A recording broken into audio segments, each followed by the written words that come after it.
Olá galera, tudo bem? Bom, a gente vai dar prosseguimento no nosso conteúdo.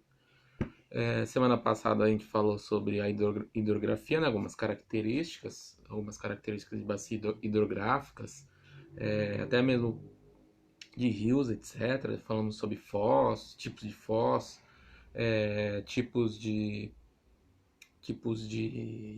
regimes de rios, etc. Hoje de fato a gente vai entrar em bacias hidrográficas brasileiras. Então hoje a gente entra nesse assunto que é bastante explorado nos vestibulares, principalmente questões mais, digamos, ambientais. Então questões de poluição, degradação das bacias hidrográficas, das águas, vem caindo muito em vestibulares, inclusive em questões interdisciplinares, envolvendo sociologia, a própria geografia, né? Geografia e sociologia, geografia e história. Então vem caindo muito essa parte assim, tanto a parte mais ambiental, de degradação, de poluição das bacias hidrográficas, quanto também a parte social também. Então, o uso dessa água, dessa bacia. Então é o que mais vem caindo aí nos últimos anos nos vestibulares, tudo bem? E como que é dividida, né, as bacias brasileiras? A gente vai ter bacias principais e bacias secundárias. As principais, então, esse é o mapa do Brasil, né, e separado todas as bacias. Então, as principais bacias hidrográficas brasileiras é a Amazônica, a Tocantins-Araguaia, a do São Francisco e a bacia Platina, que ela é composta por três bacias, que é a do Paraguai, a do Paraná e a do Uruguai. Essas são as bacias principais brasileiras. Aí depois, todas essas que vocês estão vendo, Atlântico Ocidental, Atlântico Oriental, e entre outras, Parnaíba, etc., essas são todas bacias secundárias. A gente não vai entrar nas bacias secundárias. A gente vai falar mais sobre as bacias principais, tudo bem? Mas é bom ficar destacado que tem as bacias secundárias brasileiras também, ok? E como que são essas bacias, né? Como que elas são caracteristicamente as bacias brasileiras é composta? Então vamos lá. Primeiramente, cerca de 12% de todas as reservas de águas do mundo tá no Brasil. Então nas bacias brasileiras. Então esse é um título que a gente tem aí, que o Brasil detém de todas as águas doce do mundo, 12%, que é muita coisa, tudo bem? E também, consequentemente, a maior reserva mundial de água doce do mundo, o Brasil. Então também detém esse título aí. Muito importante, é o terceiro maior potencial hídrico da Terra. O que é o potencial hídrico? Potencial de energia. Então, as hidrelétricas que produzem energia a partir dos rios, o Brasil é o terceiro maior da Terra, né? O terceiro maior que detém esse potencial. Tudo bem? Também o Brasil também possui as duas maiores bacias hidrográficas do planeta, que é a bacia amazônica, que eu acabei de falar. Vou até voltar aqui no o desenho, essa todo em verde aí, a bacia amazônica, a maior bacia hidrográfica do mundo, e a bacia da Platina, que é composta pela bacia do Paraguai, bacia do Uruguai e a bacia do Paraná.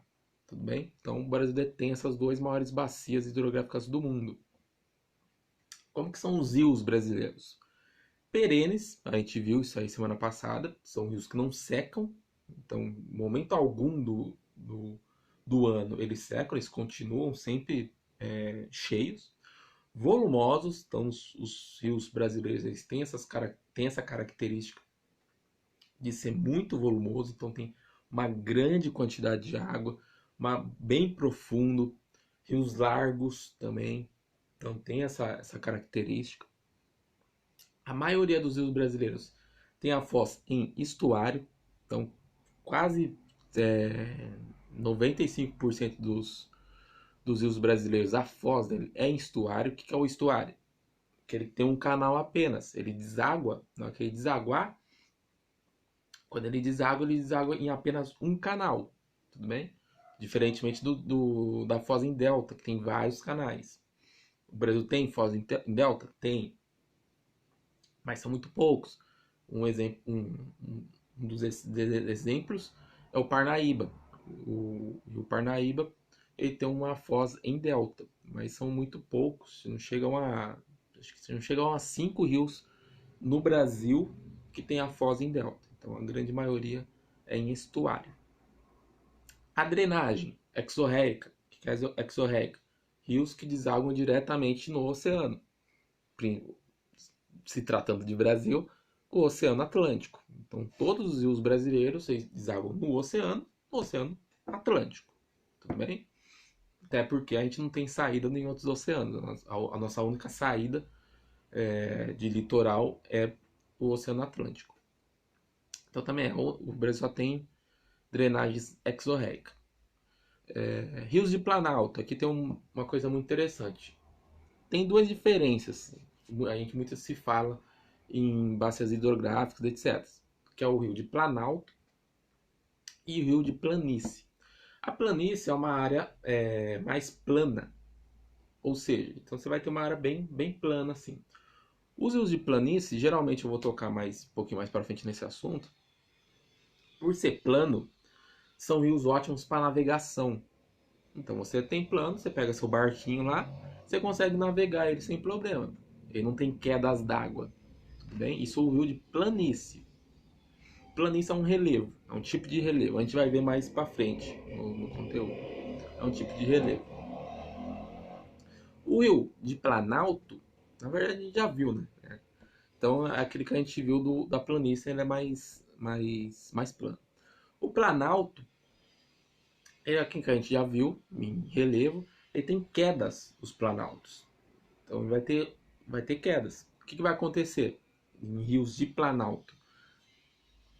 Consequentemente, você vai ter queda. Ele vai ser ruim para quê? Para navegação e vai ser muito ótimo para potencial hidrelétrico. Porque você tem queda, você consegue construir hidrelétricas. Tudo bem? Então, o Brasil assim tem a grande maioria dos rios principais dele e afluentes são rios de Planalto. Tem rios de planície, lógico, mas a grande maioria é caracterizado por rios de Planalto. Tudo bem? E também o Brasil não tem muita característica de lagos. Então o Brasil ele é muito pobre em lagos, diferentemente dos Estados Unidos, do Canadá, que é muito rico em lagos. O Brasil não. O Brasil é muito pobre em lagos. Então quase não existe. É diferentemente de lagoas. Né? É bom separar. Uma coisa é lagos, outra coisa é lagoas. Lagoas geralmente pode ser feito pelo homem, antropicamente, etc. Mas o lago, ele é um tipo de feito naturalmente. Então, o Brasil é muito pobre em lagos. Tudo bem? E aí a gente entra na bacia amazônica, que, como eu falei, ele é a maior bacia. Ele é a maior bacia do mundo. Então é a maior bacia do mundo, que não tem nenhuma bacia hidrográfica em qualquer região do nosso planeta que seja maior que a bacia amazônica. Ele tem mais de 7 mil quilômetros quadrados. E assim, ele só não pega o Brasil, ele é uma bacia completamente brasileira. Então, basicamente, metade da bacia está no Brasil. Então, desses mais de 7 mil quilômetros quadrados, basicamente 4 mil quilômetros quadrados estão no Brasil. 4 milhões, desculpa.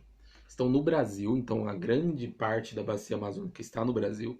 Mas pega outros países também da América do Sul. Então, por exemplo, a Bolívia, a Colômbia, o Equador, Peru, Venezuela e a Guiana.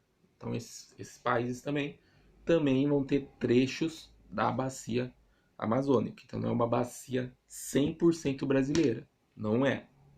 Também tem trechos da bacia situadas em outros países. Tudo bem? O rio principal dele é o Amazonas. Então, o Amazonas tem mais de 7.000 quilômetros de extensão. É o maior rio do mundo. Então, também detém esse título. Maior bacia e maior rio do mundo. Tem até uma discussão que teve uma época que falava que o rio Nilo, no Egito, era maior. Mas já se comprovou que não. O rio Amazonas é o maior. Então, tem mais aí de 7.000 quilômetros de percurso.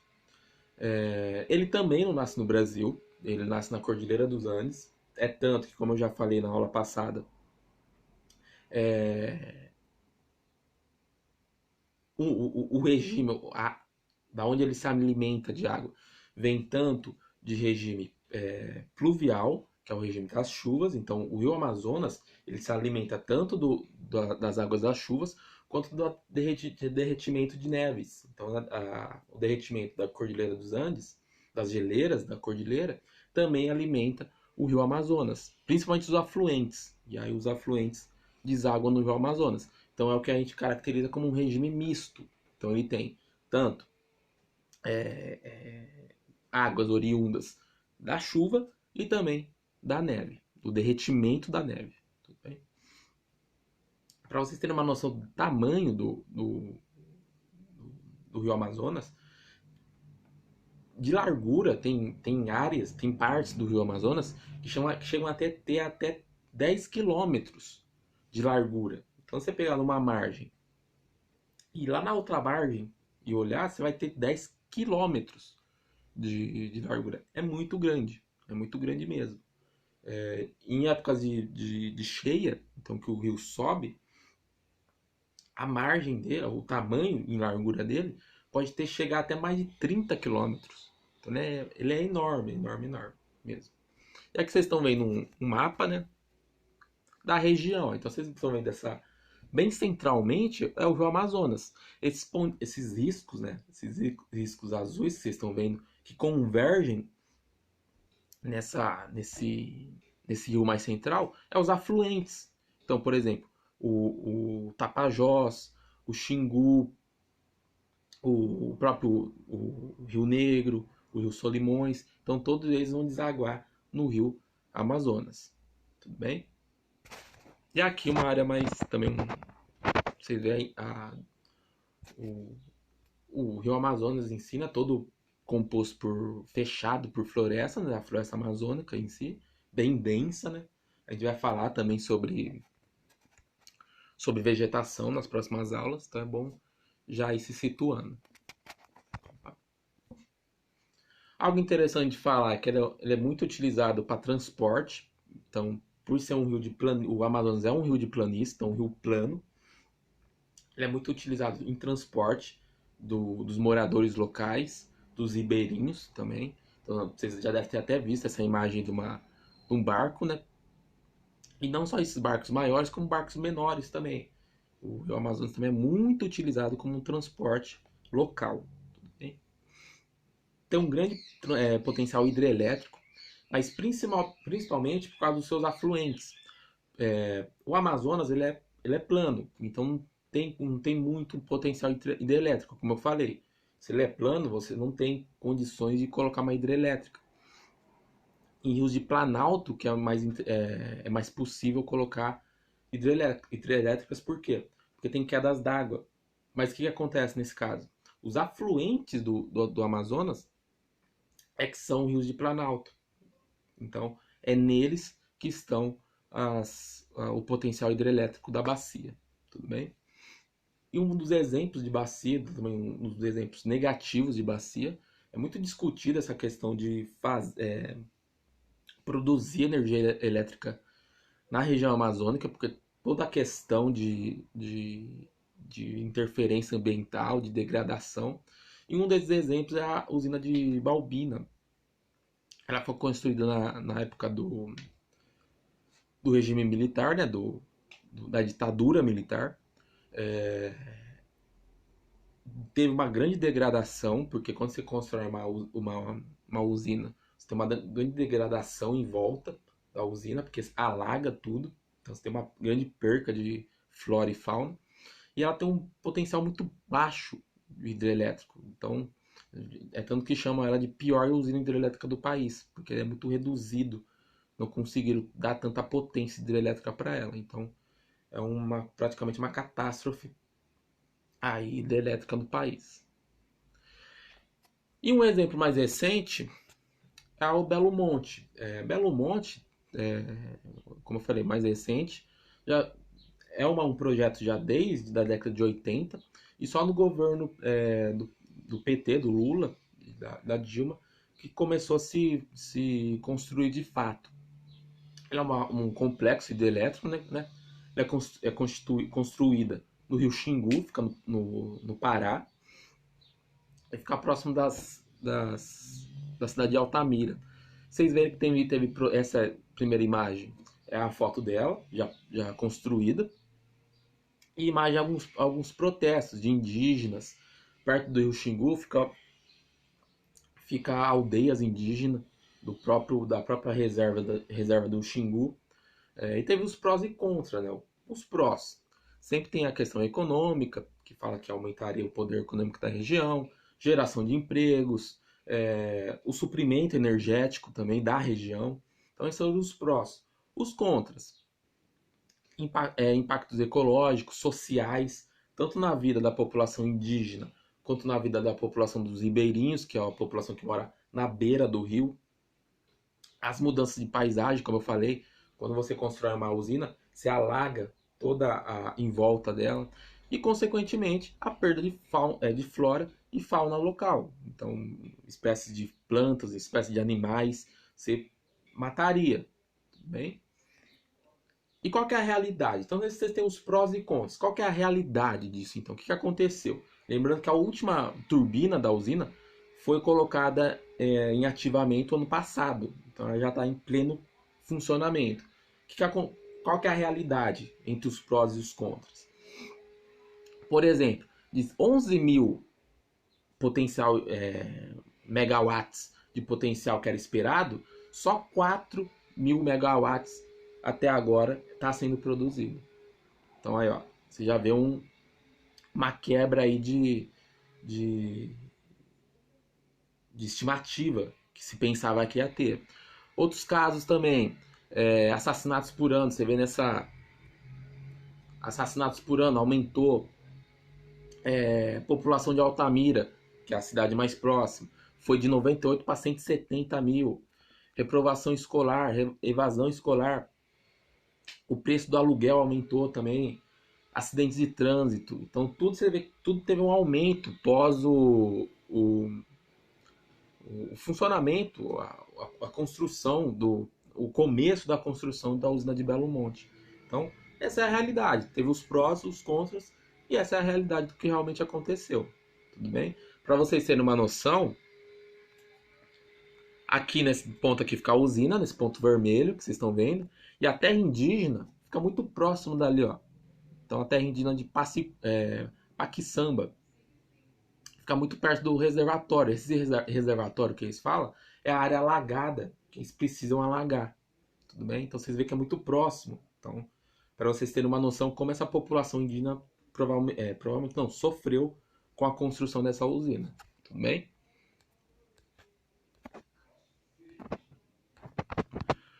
Uma outra curiosidade é o altar do chão, o aquífero, que é ainda um dos maiores reservas de água subterrâneas do mundo. Ainda está muito preliminar essas descobertas. Então uma reservatório subterrâneo, que fica bem abaixo da bacia da Amazônica. Em dados preliminares, se estima que ele tem basicamente 86 mil quilômetros cúbicos de água doce. Então é muito grande. Mas inicialmente é só não se tem muito estudo ainda sobre o altar do chão, mas é uma área muito, digamos, estimada aí pelos cientistas e estudiosos que tem um grande reservatório de água doce na bacia amazônica. Tudo bem? Só para terminar, duas curiosidades. O fenômeno da pororoca, então que é essa grande onda no final do Rio Amazonas, que é um encontro do Rio Amazonas com o mar, forma essa onda, tem muito surfista que vai lá surfar. E o encontro do Rio Negro com Solimões, que é essa visão belíssima, que é um rio bem barrento, né, no lado direito, com o rio mais negro, né, do lado esquerdo. Então, fica uma imagem muito bonita do encontro entre os dois rios, tudo bem? Então era isso, galera. Qualquer coisa, me perguntem e abraço.